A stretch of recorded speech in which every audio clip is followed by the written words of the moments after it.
Bom dia, boa tarde, boa noite, independentemente de quando ou onde você está me assistindo, eu continuo sendo o Sagu, dono deste canal. E hoje nós vamos falar sobre escolas literárias. Mas antes de começar o vídeo, se inscreve, deixa seu like e ativa o sininho para receber todas as notificações do canal. E vamos pro vídeo. Baseadas nas poesias na literatura do século XI, foi o primeiro movimento das chamadas escolas literárias e se deu logo após a queda do Império Romano. No trovadorismo existem dois tipos de cantigas, entre elas as líricas e as satíricas. As líricas eram divididas em cantigas de amigo e cantigas de amor. Já as satíricas eram divididas entre escárnio e maldizer. A segunda escola literária que vamos falar hoje é o humanismo, e como seu próprio nome já nos dá um spoiler, trata-se da valorização do ser humano. Nesse período, existia uma grande atenção voltada para o ser humano. A literatura nessa época continuava com seu viés religioso, porém dessa vez com um enfoque na maior criação de Deus, o homem. Nesse período vale se lembrar de alguns nomes, como o italiano Dante Alighieri, conhecido pela sua obra Divina Comédia, e também o português Gil Vicente, autor da peça de teatro A Farsa de Inês Pereira. A razão impera nesse período, e isso gera grandes reflexões na sociedade, principalmente entre os artistas. A individualidade fora deixada para trás e agora o foco é expandir os pensamentos sobre as verdades universais. Nesse período tivemos grandes autores de renome, como o inglês William Shakespeare e suas belas poesias líricas, e também suas grandiosas peças de teatro. Como não se lembrar daquela gloriosa frase de Hamlet? Ser ou não ser, eis a questão.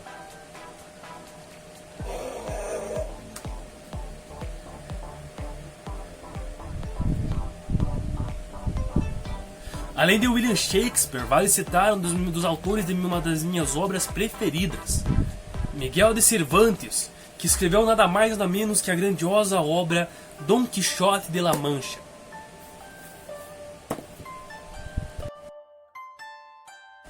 E o destaque do período do quinhentismo vai para, obviamente, para o descobrimento do Brasil. Esse período ele é retratado desde a chegada das primeiras caravelas de Pedro Álvares Cabral na ilha de Veracruz. Ué, mas essa ilha aí, Sagu, o que é? Calma! Ilha de Veracruz é um dos nomes que o Brasil teve antes de se chamar Brasil. Teve Ilha de Veracruz, Ilha dos Papagaios, Terra Nova, vários nomes. E o nome Brasil só veio aparecer em 1527. Bem, não estamos falando da literatura quinhentista? Essa literatura ela é focada nas cartas e nas informações. Até por isso, a principal obra desse período é a carta que Pero Vaz de Caminha escreveu ao monarca português, falando sobre a chegada das naus no Brasil.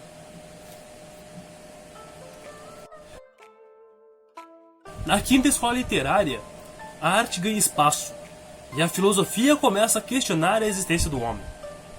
O objetivo da escola literária barroca era fazer o homem reencontrar a sua fé. Dos autores mais renomados do barroco podemos citar Bento Teixeira, Manuel Botelho de Oliveira e Gregório de Matos. Nesse período existia a proposta de ligar o homem com a natureza por meio da arte. As suas origens vieram da Antiguidade Clássica, onde a arte e a técnica não se separavam. Essa ideia não se ligou completamente com a habilidade, mas sim com como fazê-la, e isso difundiu-se. Os nomes mais memoráveis da literatura árcade são os de Basílio da Gama, autor de Uruguaia, Santa Rita Durão, autor de Caramuru, e Antônio Gonzaga, escritor das revolucionárias cartas chilenas. Essa escola ela é marcada pela valorização dos sentimentos, com destaque para a dualidade entre amor e sofrimento. A liberdade para criar ganha espaço junto à fantasia. Nesse período vale citar alguns grandes autores como Alexandre Dumas Pai, Camilo Castelo Branco, e também um cara que me inspirou a ser escritor de terror. Também escreveu um dos meus no meu poema preferido, que é O Corvo, nada mais nada menos do que Edgar Allan Poe, o pai do terror.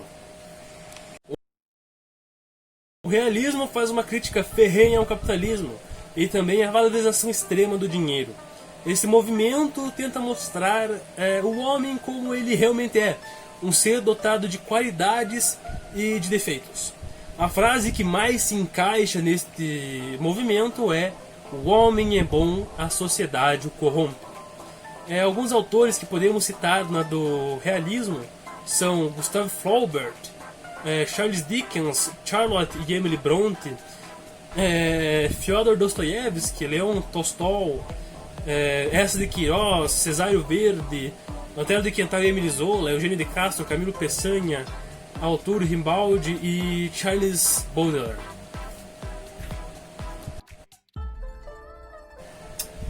Enquanto o realismo tinha o seu apogeu, nascia o naturalismo, e eles eram basicamente iguais, com a mesma ideia de que o homem é bom, mas a sociedade o corrompe.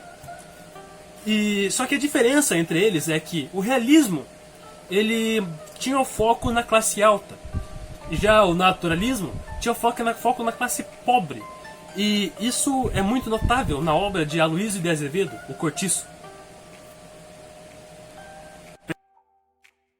Período marcado pela arte rebuscada e as rimas ricas, o parnasianismo não quer saber de encheção de linguiça. Eles abandonam a própria visão que tinham dos fatos e os sentimentos para abrangerem uma visão mais imparcial. Essa é a escola da estética. E como falar de parnasianismo sem citar a tríade parnasiana? Olavo Bilac, Alberto Oliveira e Raimundo Correia, grandes escritores que escreveram obras como Via Láctea, Meridionais e As Pombas, respectivamente. Foi uma época que decidiu acabar com todos os conceitos criados pelas antigas escolas literárias. O simbolismo nasceu preparando as pessoas para o pré-modernismo. Ele buscava novos conceitos, como a fé, a religião e as crenças. Tinha total aversão à realidade e buscava encontrar a essência do ser humano. Os principais autores do simbolismo eram Alfonso de Guimarães e Cruz de Souza. Na busca pelos conceitos apresentados no simbolismo, o pré-modernismo aparece com ideias convergentes e ecléticas, porém sem nenhum fundamento. Os escritores dessa época, eles tentavam ao máximo para serem mais modernos, mas mesmo assim mantinham uma raizinha em alguma escola anterior. Os escritores mais lembrados dessa época são Augusto dos Anjos, Euclides da Cunha, Graça Aranha, e não podemos esquecer também do criador do sítio mais amado do Brasil, Monteiro Lobato e o seu Sítio do Pica-Pau Amarelo.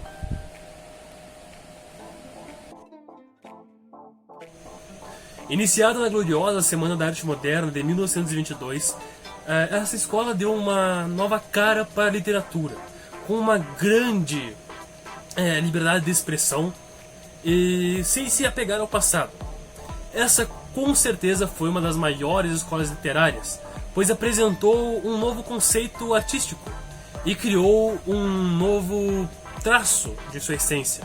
Os principais autores dessa época foram Carlos Drummond de Andrade, João Cabral de Melo Neto e Clarice Lispector. Essa escola literária segue o mesmo conceito liberal do anterior. A sua poesia faz uma crítica à ditadura ditadura militar que governava o país naquele período. Os principais autores desse período eram Gianfrancesco Guarnieri, Chico Buarque, Dias Gomes. entre vários outros.